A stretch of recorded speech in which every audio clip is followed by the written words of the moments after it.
Assalamualaikum warahmatullahi wabarakatuh. Berikutnya kita akan bahas tentang tujuan Undang-Undang Peradilan Agama. Seperti kita ketahui ya, sebelum adanya Undang-Undang Peradilan Agama yang dibuat oleh pemerintah Indonesia, peradilan agama diatur dalam peraturan-peraturan peninggalan Belanda. Ada Stadblad 1882, Stadblad tahun 1937, kemudian ada PP ya. Itu pun apa namanya tidak secara menyeluruh. Nah, Undang-Undang Peradilan Agama pertama kali dibuat oleh pemerintah Indonesia itu di tahun 89 dengan Undang-Undang Nomor 7 tahun 89. Kemudian dalam perjalanannya ada perubahan. Perubahan pertama dengan Undang-Undang Nomor 3 tahun 2006, kemudian perubahan kedua dengan Undang-Undang Nomor 50 tahun 2009. Nah, kalau kita lihat kaitannya dengan tujuan Undang-Undang Peradilan Agama, yang pertama adalah mempertegas kedudukan dan kekuasaan peradilan agama sebagai pelaksana kekuasaan kehakiman. Dalam sejarahnya kita ketahui peradilan agama itu pernah menjadi subordinat atau seolah-olah itu menjadi berada di bawah peradilan umum. Padahal yang namanya peradilan yang ada sebagai pelaksana kekuasaan kehakiman itu kan kedudukannya sejajar. Tetapi pada dengan munculnya Undang-Undang Nomor 1 Tahun 74 tentang peradilan agama, di dalam salah satu pasalnya mengatur bahwa putusan peradilan agama itu harus mendapatkan pengukuhan dari pengadilan negeri. Nah, ini menempatkan peradilan agama sebagai subordinat atau berada di bawah pengadilan negeri. Nah, kemudian dengan adanya Undang-Undang Nomor 7 Tahun 89 mengembalikan kedudukan semula, mempertegas kedudukan dan kekuasaan peradilan agama sebagai pelaksana kekuasaan dan mendudukkan sejajar dengan peradilan yang lainnya. Jadi untuk pengukuhan putusan pengadilan agama, pengukuhan ke pengadilan negeri itu sudah tidak lagi diperlukan dengan adanya undang-undang ini. Kemudian tujuan berikutnya adalah melaksanakan undang-undang dasar dan juga melaksanakan undang-undang tentang kekuasaan kehakiman. Kenapa demikian? Karena di dalam undang-undang dasar maupun di dalam undang-undang tentang kekuasaan kehakiman itu mengatakan bahwa peradilan agama itu mempunyai kewenangan, susunan, kedudukan, hukum acara yang diatur di dalam undang-undang. Nah, di mana undang-undangnya? Ya, undang-undangnya adalah undang-undang tentang peradilan agama. Kemudian ini mensejajarkan peradilan agama dengan peradilan yang lain. Tadi sudah saya sampaikan di depan kaitannya dengan kenapa sebelumnya, kenapa di sini bertujuan untuk mensejajarkan, karena sebelumnya peradilan agama itu tidak sejajar dengan peradilan yang lainnya dengan adanya Undang-Undang Nomor 1 Tahun 74 berkaitan pengukuhan putusan peradilan agama ya di pengadilan negeri. Kemudian tujuan lainnya adalah memperluas kewenangan peradilan agama. Peradilan agama di awal itu mempunyai kewenangan di bidang perkawinan, warisan, wasiat, hibah, ya, dan wakaf. Nah, itu untuk apa namanya tujuan kewenangan dari peradilan agama.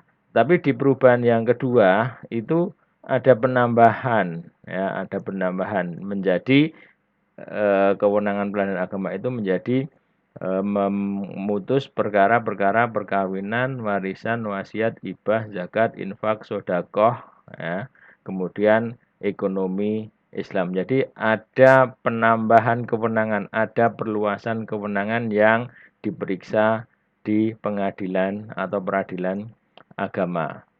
Tujuan berikutnya adalah menghapus adanya hak opsi dalam sengketa warisan.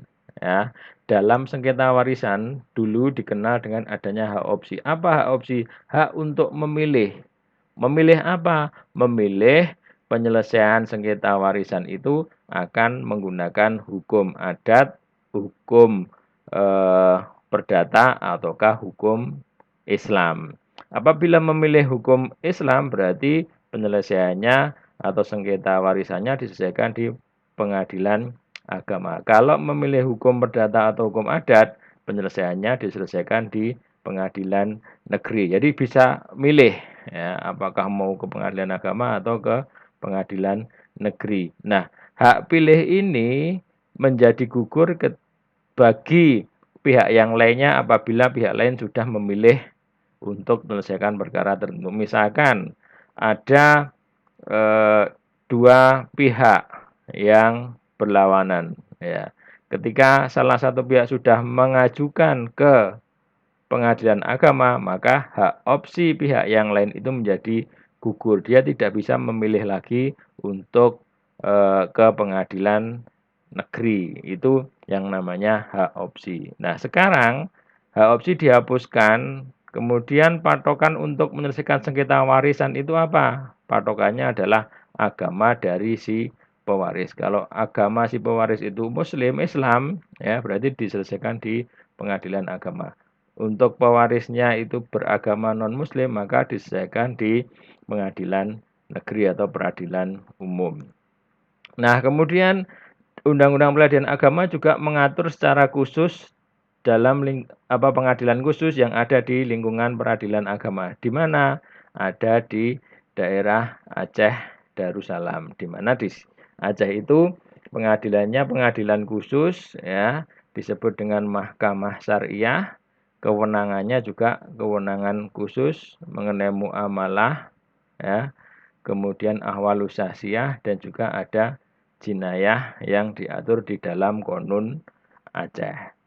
Kemudian pengalihan organisasi, administrasi dan finansial peradilan ke Mahkamah Konstitusi. Nah, sebelum adanya reformasi, secara organisatoris, administratif dan finansial peradilan agama itu berada di bawah departemen, yaitu Departemen Agama. Kemudian dengan adanya perubahan Undang-Undang Nomor 3 Tahun 2006 terjadi pengalihan organisatoris maupun administratif dan finansialnya peradilan agama berada di Mahkamah Agung.